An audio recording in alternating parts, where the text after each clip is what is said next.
We lost a fellow Pennsylvanian last night, Corey Comperatore. I just spoke to Corey's wife and Corey's two daughters. Corey was a girl dad. Corey was a firefighter.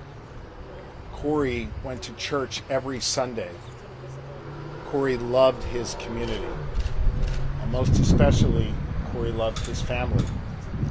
Corey was an avid supporter of the former president and was so excited to be there last night with him in the community. I asked Corey's wife if it would be okay for me to share that we spoke. She said yes.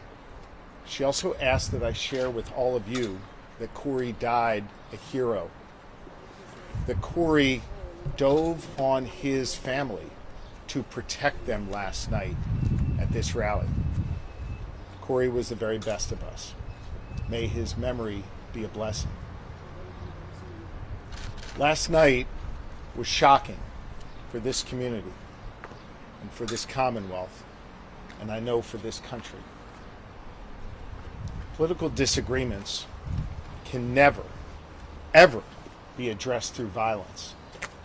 Disagreements are okay, but we need to use a peaceful political process to settle those differences. This is a moment where all leaders have a responsibility to speak and act with moral clarity, where all leaders need to take down the temperature and rise above the hateful rhetoric that exists and search for a better, brighter future for this nation. It's the work that I try to do every day here in the Commonwealth of Pennsylvania. And that's the work that falls to each and every American right now. And so I ask that you join me in prayer for the two Pennsylvanians who are in critical condition, that we continue to wish for a full and speedy recovery and pray for the former president, and that the Comperatore family remains in our thoughts and prayers. They have some very challenging times ahead of them. They will have an empty seat at the dinner table for the rest of their lives. But we need to make sure that Corey's memory is forever a blessing. And here in Pennsylvania, we will see to it that that is the case.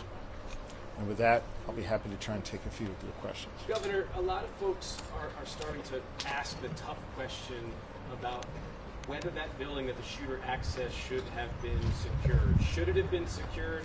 And do the Pennsylvania State Police have any responsibility to have it secured? I'm not going to get into any questions answer any questions regarding the ongoing investigation. I trust that the FBI and the Pennsylvania State Police will keep you posted throughout the day and in the days ahead as to their investigation. Governor, there were some concerning items that the police had found in the suspect's vehicle. Do you have any update on those? And are you confident at this point the threat is over, that he acted alone and that the public is in fact safe? The investigation is ongoing and law enforcement will update you on the status of their investigation throughout the day. Can you share any more about your communications with former President Donald Trump or his team? I have not spoken directly to the former president. I have wished him well. I think multiple times last evening through statements Lori and I have. The people of Pennsylvania, I know, were praying for him, and again, according to his team and himself, it seems as though he will be fine, obviously relatively speaking, and we're glad to see that. Violence is never acceptable. I should also let you know that I did speak to President Biden. He called me last night to make sure that here in the Commonwealth we had all the resources we needed. I assured him that we did. At the time, he had yet to speak to President Trump. I think they connected later in the evening, and he wanted me to know that he was trying to reach out to the former president. I think that that was the honorable and right thing to do, and I'm glad that President Biden did that.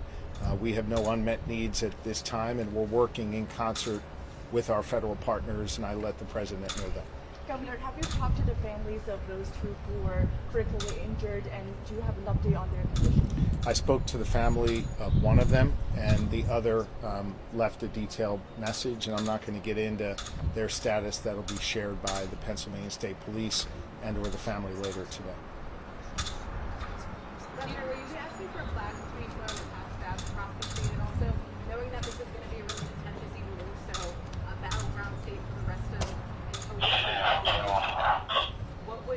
I just missed the last part of what she said. No problem. The first was about the flags. The second, knowing that this is going to be even more contentious now in the state of Pennsylvania and that we're divided here, what is your message to people who live here? I have directed that flags be flown at half-staff in Corey's memory, and our chief of staff is working through that process now.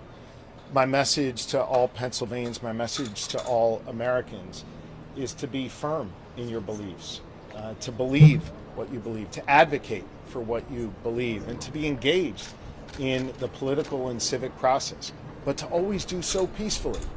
To remember that while we may be Democrats or Republicans, above all else, we are Americans. And if you look at the story of this great nation over the last 248 years, a nation that was born right here in Pennsylvania, it's been ordinary Americans at every single step of the way, rising up, demanding more, seeking justice, advocating for change, and doing so peacefully. And those who have advocated for such change peacefully, they have been the ones to bring that about. We have to remember that even in these times where there are real divisions, that we have to address those divisions through engagement in the political and civic process in a peaceful manner. That is incumbent upon all political leaders of all parties, and it is incumbent upon the public.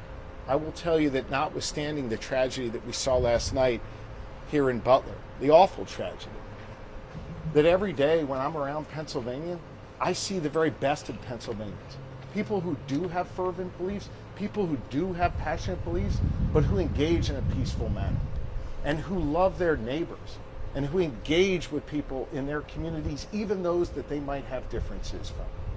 We need to learn from our history in this Commonwealth and in this country, and we need to bring our better angels forward and carry that forward into this political season. Governor, I'll take one more. can Yes. you expand on the situation of Mr. Comperatore's passing? Was he standing behind President Trump? You said he dove in front of his family. Is there any more detail you can provide about His wife shared with me that he dove on his family to protect them.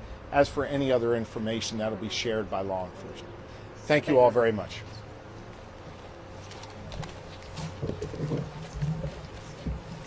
Actualización, compañeros, entonces a esta hora no está por parte de la policía los detalles concretos acerca de lo más reciente. No ha sido confirmado, escuchamos hace instantes de parte del gobernador Shapiro diciendo